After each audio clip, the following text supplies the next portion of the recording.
Hello mga kumarites, ako lang ba yung na-amaze sa mga ganitong tanawin dahil sa Manila nga po ay puro nga po bahay lang ang makikita mo. Pag ganito kasi talaga yung makikita mo ay parang ang sarap talaga tumira sa probinsya. Tingnan nyo naman kung gaano nga po kaganda yung mga bahay sa gilid ng bundok at yung puno na nakatakip sa kanilang bahay. Napakasimple lang pero parang ang sarap nga pong tumira. Kaya naman hindi ko talaga mapigilan yung sarili kong kuhaan ng video. Ang ganda rin talaga ng ulap kumarites o diba na ignorante dahil minsan lang makalabas ng tagi. Mabilis lang din naman kami nakarating dito kumarites at nandito na nga rin po kami sa aming tutuluyan. Ito nga po ay Stardust Beach Hotel. Nasa Batabungkay, Lian, Batangas nga po kami. Harap nga po ng kanilang hotel ay meron nga pong swimming pool. At meron nga rin po ditong pakubo kumarites pero naka-reserve nga po ito. Di ko lang alam kung pwede dito mag picture. At dahil marami nga po kami kumarites kaya naman kumuha nga po ng 4 na kwarto sila Uncle Bubong. Sakto naman nga po at ang ganda rin talaga ng sikat ng araw. Tingnan nyo naman at nakisama nga rin po sa amin.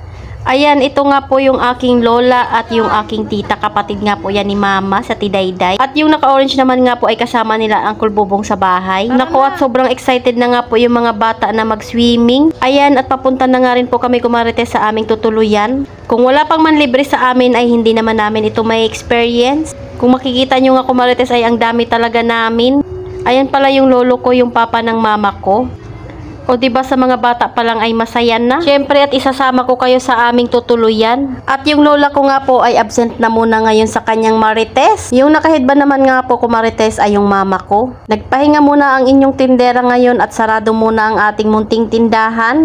Ito naman nga po yung tito ko na nang lilibre sa amin mag-swimming. Minsan ay kailangan din talaga natin magpahinga kahit 2 araw nga lang. Alas 3 nga po ng hapon kami dumating kaya naman nagugutom na nga daw din sila. Nasa sasakyan nga po kami ay kumain naman nga po yung mga anak ko dahil nagdala nga po ako ng kanin at paksiw. Sobrang ulam nga po namin kagabi ay dinala ko para hindi naman mapanis. Ang kinuha nga po nilang kwarto ay 2 sa taas at 2 nga rin po dito sa baba. Yung nga po ay yung sa baba sa kanila mama yung number 1 at yung sa amin naman yung number 2. O diba at gusto pa ni Sian umakyat sa taas? Ay, sa baba ka na yung tuhod mo. Sa baba na lang tayo, Sian. Sama po. Wala ka na. Sama po. Ito nga po yung magiging kwarto namin at 4 nga lang po kami dito. O diba ang social, may sarili pang kwarto kumarites. Tingnan nyo naman at ang lawak nga po at may 2 higaan. Tuwang-tuwang nga rin po yung 2 kong anak.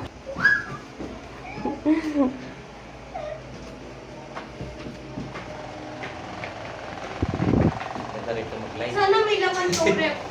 Wow. Tyler, buksan mo yung ano. May lagay mo chocolate dyan. Buksan mo tayo, Sian. Ewan na. Yung susi doon, kunin mo yun. Susi isa. Ayan at malawak nga rin po yung CR. Buksan natin yung ilaw kumarites at meron na nga rin po siyang pa-shower.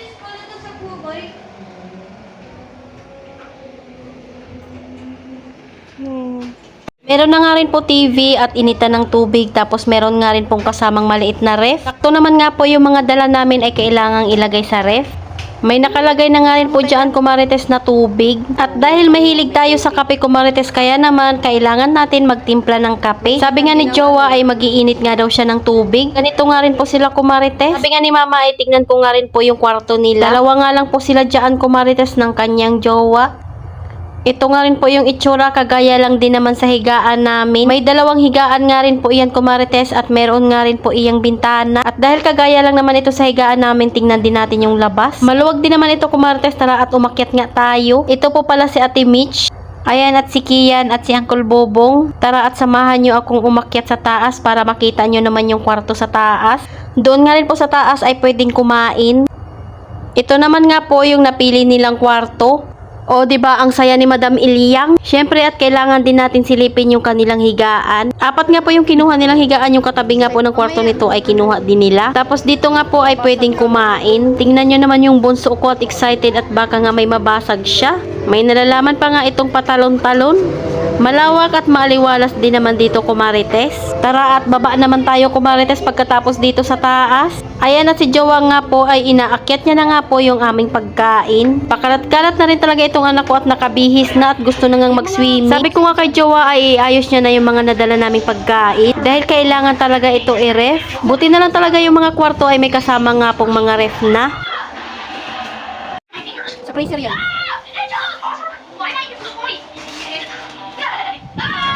Okay, let's see how you do. Ooh, you guys really beefed in our grouping. You have to make this up in management, you know that. Ganun ba yan ang gabi? Grabe kayo. Si Sian, sana si Sian naka-asgard na. Ayan at nagtitimpla na nga po siya ng kape Kumarites at syempre nagtimpla din siya ng gatas nung dalawa. Ayun lang muna Kumarites, salamat sa panonood. Follow for more. God bless us at sana i-share nyo na nga rin po itong aking video.